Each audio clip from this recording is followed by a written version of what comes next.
મારા ઘરની પરિસ્થિતિ ખૂબ જ ગરીબ હોવાથી ભણતર પૂરું કર્યા પછી મેં શહેરની એક કરિયાણાની દુકાનમાં કામ કરવાનું શરૂ કર્યું.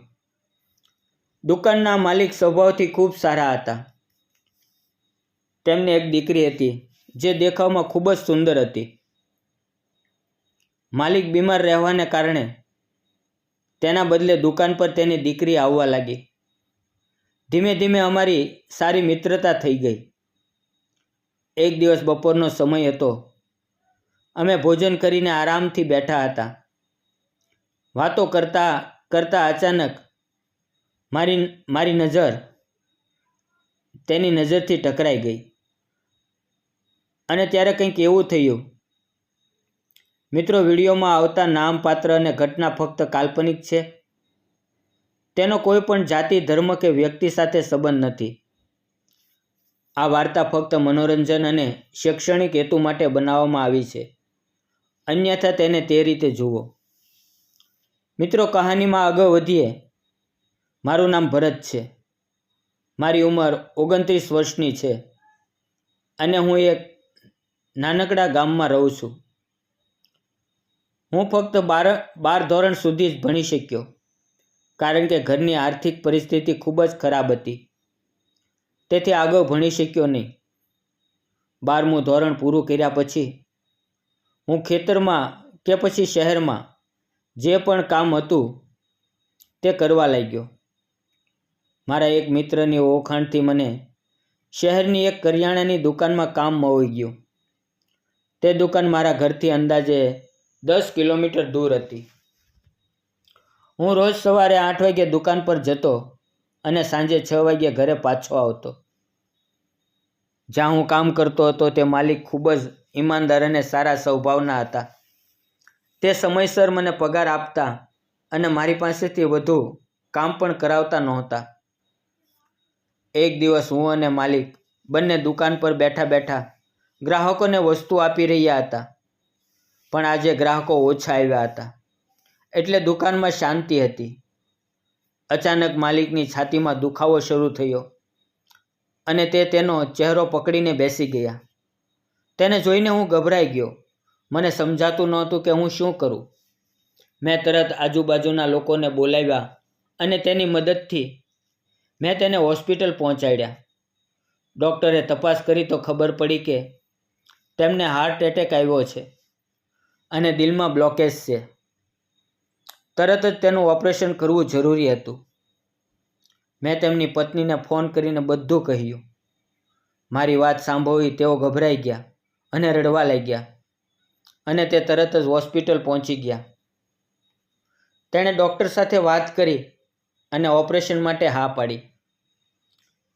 તેણે પોતાની દીકરીને પણ ફોન કર્યો કારણ કે તે બહાર ભણતી હતી અને હવે તેનો લગભગ ભણતર પૂરું થઈ ગયું હતું. આ બનાવને કારણે તેને તરત ઘરે આવવું પડ્યું. ડૉક્ટરે ઓપરેશન કર્યું અને પછી ધીમે ધીમે માલિકની તબિયત સુધરવા લાગી. પણ હવે દુકાનની આખી જવાબદારી મારા ખંભા પર આવી ગઈ હતી કારણ કે માલિકને મહિનાઓ સુધી આરામ કરવો જરૂરી હતો. હું રોજ દુકાન સંભાળતો હતો, તેમની માટે દવાઓ લાવતો અને અઠવાડિયે બજારમાંથી કે બીજી દુકાનમાંથી માલ લઈને તેના ઘરે પહોંચાડતો. એક દિવસ હું તેમના ઘરે કરિયાણું લઈને ગયો. મેં ઘંટડી વગાડી અને દરવાજો ખોલ્યો. મારી સામે ખૂબ જ સુંદર છોકરી ઊભી હતી. તે લગભગ મારી ઉંમરની હતી. હું તેને જોતો જ રહી ગયો કારણ કે તેનું સૌંદર્ય શબ્દમાં કહી શકાય તેવું નહોતું. તે એટલી બધી આકર્ષક હતી કે થોડીવાર માટે મારો શ્વાસ અટકી ગયો. તે ખરેખર કોઈ ચિત્રમાંથી બહાર નીકળેલી પરી જેવી લાગતી હતી. મને ખબર હતી કે માલિકને એક દીકરી છે, પણ મેં તેને ક્યારેય જોઈ નહોતી. તેને જોઈને મારું હૃદય અજીબ રીતે ધબકવા લાગ્યું અને મને લાગ્યું કે જીવન મારી આગળ કોઈ નવો વાંક લઈને ઊભું છે. તેણે મને જોઈને મીઠું સ્મિત આપ્યું અને અંદર આવવા માટે ઈશારો કર્યો. તેના સ્મિતમાં એક અલગ જ અપનાપણું હતું. મને લાગ્યું કે પહેલી જ મુલાકાતે તેણે મારું દિલ જીતી લીધું છે. હું ધીમેથી બોલ્યો, હું તમારી દુકાન પર કામ કરું છું. ત્યારે તે હસીને બોલી, મને ખબર છે. તેણે મારા હાથમાંથી કરિયાણાની થેલી લઈ લીધી અને મને બેસવાનું કહ્યું. પછી તેણે પોતાની મમ્મીને અવાજ આપ્યો કે હું આવ્યો છું. ત્યારે માલકીન બહાર આવી અને બોલી, તું બેસ, હું ચા બનાવી લાવું. મેં કહ્યું, મેડમ, હું દુકાન બંધ કરીને આવ્યો છું. મારે જલ્દી દુકાન ખોલવા જવું પડશે. તે હસતા હસતા બોલ્યા, 5-10 મિનિટ મોડી ખુલશે તો કંઈ વાંધો નહીં, પણ ચા પીને જજે. તારા લીધે અમને ઘણો સહારો મળ્યો છે. જો તે સમયે તું દુકાને ના હોત તો માલિકનું ધ્યાન કોણે રાખ્યું હોત અને આજે કંઈક ન બનવાનું બન્યું હોત. તેના આવા શબ્દોથી મારી આંખોમાં આંસુ આવી ગયા, કેમ કે તેના અવાજમાં આભાર અને મમતા બંને હતા. માલિકની દીકરી પણ ત્યાં હતી. તે મને ધ્યાનથી જોઈ રહી હતી. તેની આંખોમાં પણ મારા માટે આદર અને અપનાપણું દેખાઈ રહ્યું હતું. થોડીવાર પછી માલિકની દીકરી પોતાના નાજુક હાથોમાં મારી માટે ચા લઈને આવી. મેં ચાનો કપ લીધો અને ચા પીવા લાગ્યો, પણ મારી નજર ચા પર ઓછી અને તેના પર વધારે હતી. તે મારી સામે ઊભી રહી અને મીઠા અવાજમાં બોલી, થેન્ક યુ. તમે મારા પપ્પાની સંભાળ લીધી. તમારો ખૂબ ખૂબ આભાર. મેં ધીમેથી કહ્યું, આમાં થેન્ક યુ કહેવાની જરૂર નથી. આ તો મારું કર્તવ્ય હતું. ચા પીધા પછી હું શેઠના રૂમમાં ગયો અને તેમની તબિયત પૂછી. હવે તે ધીમે ધીમે સારા થઈ રહ્યા હતા, પણ ડૉક્ટરે તેને હરવા ફરવાની ના પાડી હતી.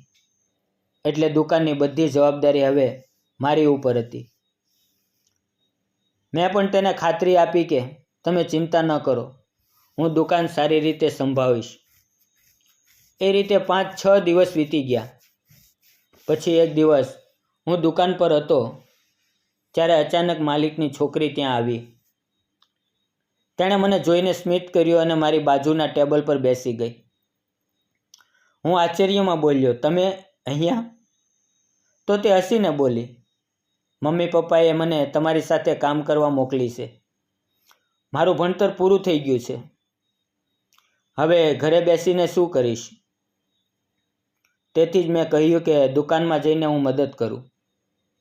પછી તેણે કહ્યું, તમારું નામ ભરત છે ને? કેમ કે મમ્મી પપ્પા તમને હંમેશા તે નામે બોલાવે છે. તે તેના મીઠા અંદાજમાં બોલી, મારું નામ પાયલ છે. હું થોડીવાર તેને જોતો રહ્યો અને બોલ્યો, ખૂબ સુંદર નામ છે. તેણે ધીમેથી સ્મિત કરી અને તેના ગાલ ઉપર ડિમ્પલ જોઈને મારું દિલ ખોવાઈ ગયું. સાચું કહું તો હું તેના પ્રેમમાં પડી ગયો હતો. હવે રોજ પાયલ પણ દુકાન પર આવવા લાગી. તેને દુકાન વિશે શરૂઆતમાં કંઈ ખબર નહોતી, પણ હું ધીમે ધીમે તેને શીખવવા લાગ્યો. તેના આવવાથી મારે કામ પણ ઓછું થઈ ગયું અને દુકાનનું વાતાવરણ પણ આનંદમય થઈ ગયું. હવે મને થાક ઓછો લાગતો, કેમ કે અમે બંને મળીને દુકાન સંભાળતા. અમે ઘણીવાર એકબીજાને નજરથી જ ઘણું બધું કહી નાખતા અને ક્યારેક એકબીજાને જોઈને સ્મિત આપતા. થોડા સમય પછી પાયલ પણ દુકાનના કામમાં કુશળ થઈ ગઈ. હવે અમે સાથે જ બપોરે ભોજન કરતા. એક દિવસ તે હસીને બોલી, ભરત, આજે આપણે સિનેમા જોવા જઈએ. હું થોડી વાર માટે વિચારમાં પડ્યો, પણ તેની આંખોમાં ચમક જોઈને તેને ના ન કહી શક્યો અને અમે બંને દુકાન બંધ કરી અને નજીકના થિયેટરમાં ગયા. તે ખૂબ જ રોમેન્ટિક ફિલ્મ હતી. ફિલ્મ જોતા જોતા ખબર જ ન પડી કે ક્યારે અમારા હાથ એકબીજાના હાથમાં આવી ગયા. ત્યાર પછી અમે બંને વધુ નજીક આવ્યા. હવે ફોન ઉપર વાતો થવા લાગી, એકબીજાને મેસેજ થવા લાગ્યા. બંને વચ્ચે પ્રેમભરી વાતો ચાલુ થઈ ગઈ, પણ મારા મનમાં એક કશ્મકશ ચાલતી હતી. કેમ કે હું તો એક નોકર હતો અને અમારા બંને વચ્ચે જમીન આકાશ જેટલો ફરક હતો.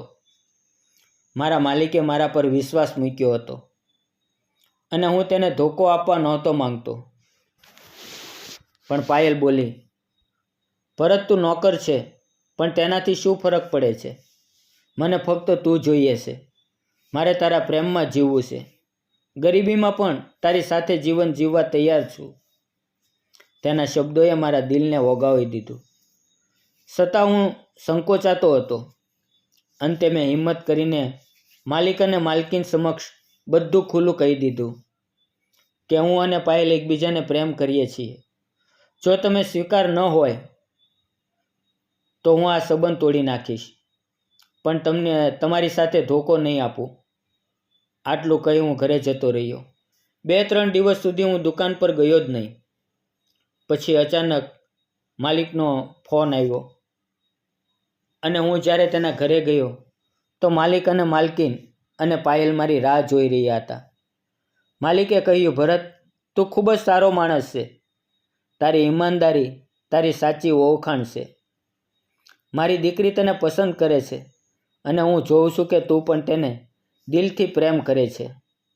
એટલે અમે બંનેએ તમારા લગ્ન માટે હા કરીએ છીએ. તેની વાત સાંભળીને મારી આંખોમાં આનંદના આંસુ આવી ગયા. થોડા દિવસમાં અમારા બંનેના લગ્ન ખૂબ ધામધૂમથી થયા. એ દિવસ મારા જીવનનો સૌથી સુંદર દિવસ હતો.